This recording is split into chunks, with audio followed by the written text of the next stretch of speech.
Bismillahirrahmanirrahim. Assalamualaikum warahmatullahi wabarakatuh.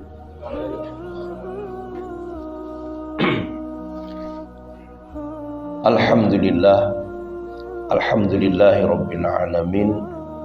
Wa bihi nasta'in ala umurid dunya waddin. Asyhadu an la ilaha illallah wa asyhadu anna Muhammadan abduhu wa rasuluhu la nabiyya ba'd. Allahumma salli wa sallim wa barik ala nabiyyina Muhammadin wa ala alihi wa sahbihi wa man tabi'ahu bi huda ila yaumiddin. Amma ba'd. Ayyuhal hadirun, usikum wa nafsi bi taqwallah faqad fazal muttaqun.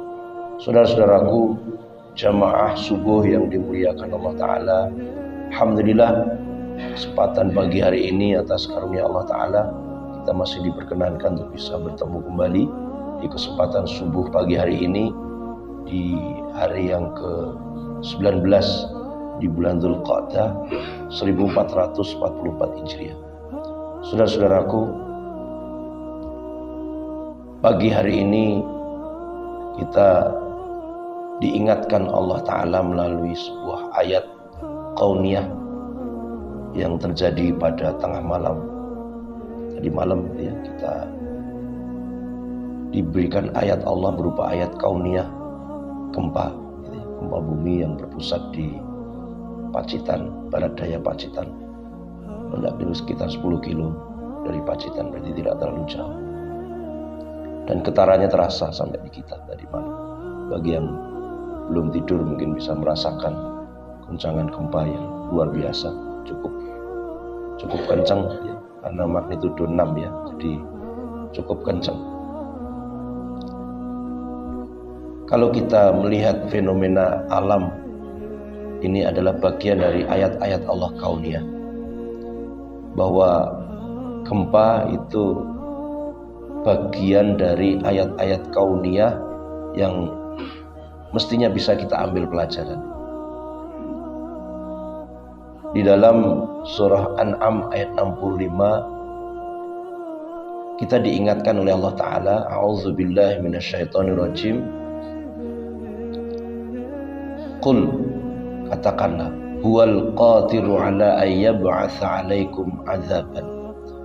Dialah Allah yang berkuasa untuk membangkitkan azab min fauqikum, dari atas kamu, au min tahti arjulikum, atau dari bawah kakimu, au yalbisakum syi'an wa yudhiqa ba'dakum ba'sa ba'd, atau menjadikan kamu bergolongan-golongan kemudian merasakan sakitnya antara golongan satu dengan golongan yang lain.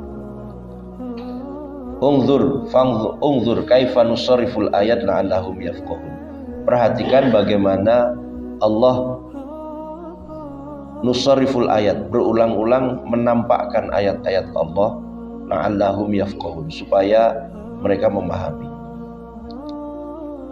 Dari ayat ini kita mendapatkan satu petunjuk bahwa Rasulullah Shallallahu Alaihi Wasallam dulu diperintahkan Allah untuk menyampaikan, mengatakan kepada umat bahwa Allah itu berkuasa untuk membangkitkan azab. Azab itu bahasa kita siksaan. Siksaan kepada siapa? Kalau umat sebelum Rasulullah Shallallahu Alaihi Wasallam itu oleh Allah banyak yang sudah ditimpakan azab dunia berupa siksaan-siksaan, termasuk yang paling, kalau bahasa anak sekarang itu paling viral gitu ya. Paling viral itu setelah umatnya Nabi Nuh ada umatnya Nabi Lut.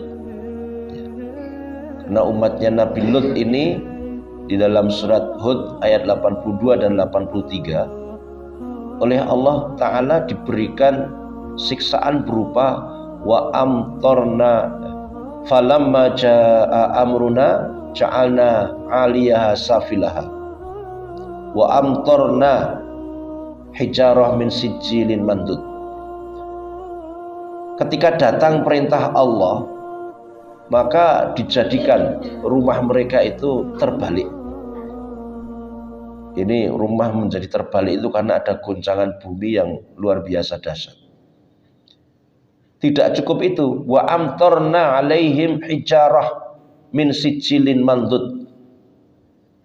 Dan kami turunkan hujan kepada mereka itu berupa batu, hujan batu. Min sijilin mandud, dari batu yang sangat panas. Demikian pula di dalam surah Az-Zariyat ayat 33 dan 34 sama, hampir sama itu ya. Jadi di dalam ayat itu malaikat memberitahukan kepada Nabi Ibrahim bahwa akan diutus oleh Allah untuk menghancurkan kaumnya Nabi Lut. Dengan cara bagaimana? Diberikan hujan batu. Kemudian ayat berikutnya menegaskan musawwamah inda rabbika wa ma hiya minal zalimina biba'id. Musawwamah inda rabbika lil musrifin. Bahwa apa yang ditimpakan berupa siksaan itu kepada umatnya Nabi Lut itu tersedia. Sudah ditandai oleh Allah. Terus menerus ditandai, masih tersedia. Bagi siapa? Wa ma hiya minal zalimina biba'id. Ternyata tidak jauh dari orang-orang yang melakukan kezaliman. Dan kezaliman ini oleh Allah dinyatakan lil musrifin, orang-orang yang sudah melampaui batas. Jadi ketika terjadi kezaliman yang sudah melampaui batas, maka Allah bisa menurunkan yang namanya siksaan. Seperti umatnya Nabi Lut, berupa siksaan yang luar biasa dahsyat, gempa bumi ditambah hujan batu yang sangat panas. Ini disebabkan apa? Disebabkan umat Nabi Lut itu sudah melakukan atau punya amalan yang kalau bahasa kita itu fahisyah. Innahu kana fahisyah wa sa'a sabila. Kekejian. LGBT kalau sekarang ini. LGBT itu sudah marak melanda di seluruh negeri umatnya Nabi Lut. Yang laki-laki itu terkena penyakit homo, yang perempuan terkena penyakit lesbi. Dan ini Nabi Lut ketika mengingatkan sudah tidak mempan, dianggap mengganggu, sok suci. Maka akhirnya punya makar, Nabi Lut akan diusir dari negeri itu.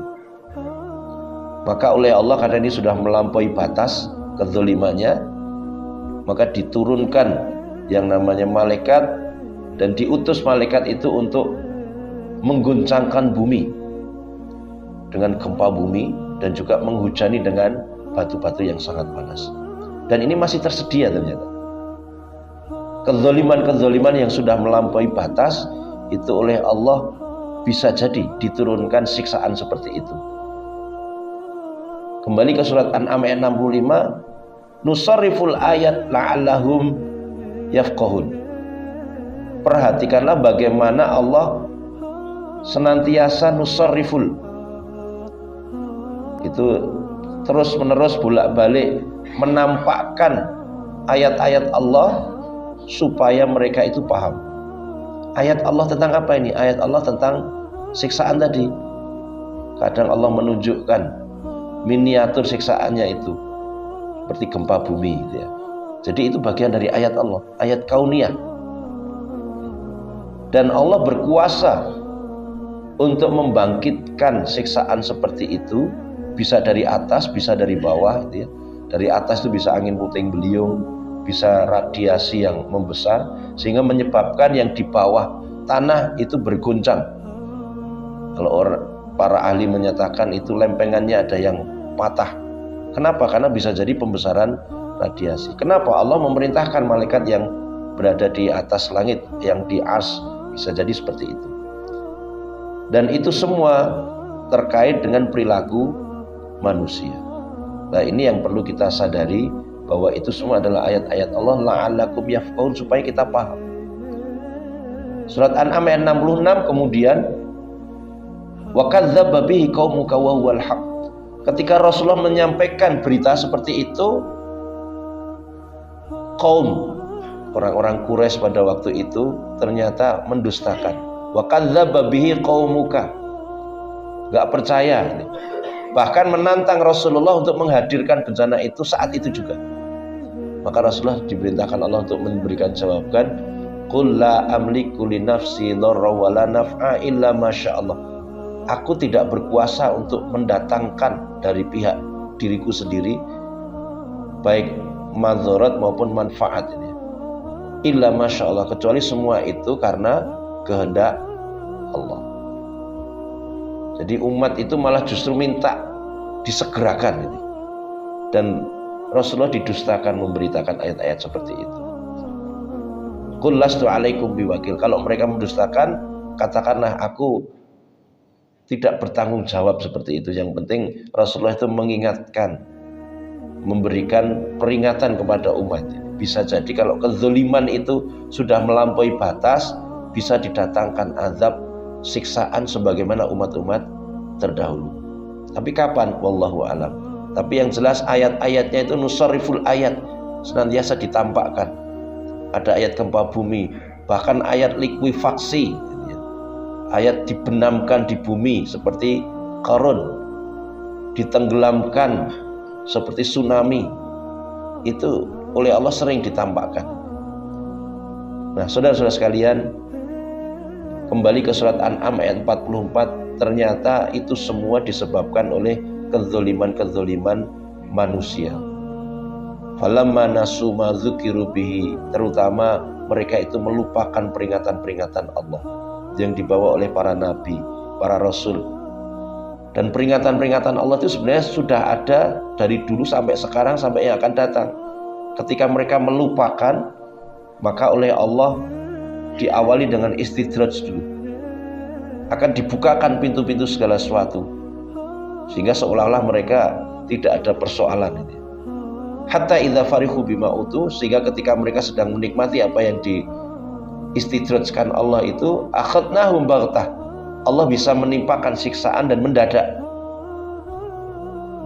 Nah, ini surat An'am ayat 44. Maka saudara-saudaraku sekalian, apa yang harus kita lakukan ketika ada ayat-ayat Allah kauniyah seperti ini? Maka kita berupaya untuk senantiasa memperbaiki diri kita, untuk membersihkan diri kita dari kezaliman-kezaliman, terutama di bulan Hurum ini, bulan Dzulqa'dah, gitu ya. Tsunami Aceh itu juga bulan Dzulqa'dah, dan ini bagian dari bulan Hurum. 4 bulan Hurum yang disebutkan Rasulullah, Dzulqa'dah, Dzulhijjah, Muharram dan Rajab. Surat Taubah ayat 36 ada larangan Allah, fala tadzlimu fihinna anfusakum. Jangan kalian melakukan kezaliman pada diri kalian pada bulan-bulan itu. Para ulama menjelaskan bukan berarti 12 bulan setelah itu boleh, ya enggak. Ini fokusnya di bulan-bulan itu. Mudah-mudahan kita berupaya untuk senantiasa mengevaluasi diri kita dari kezaliman-kezaliman yang mungkin zalim kita pada diri kita sendiri, zalim kita pada Allah, zalim kita kepada manusia lain, zalim kita kepada lingkungan, yang itu bisa menyebabkan akumulasi kezaliman yang melampaui batas di negeri ini.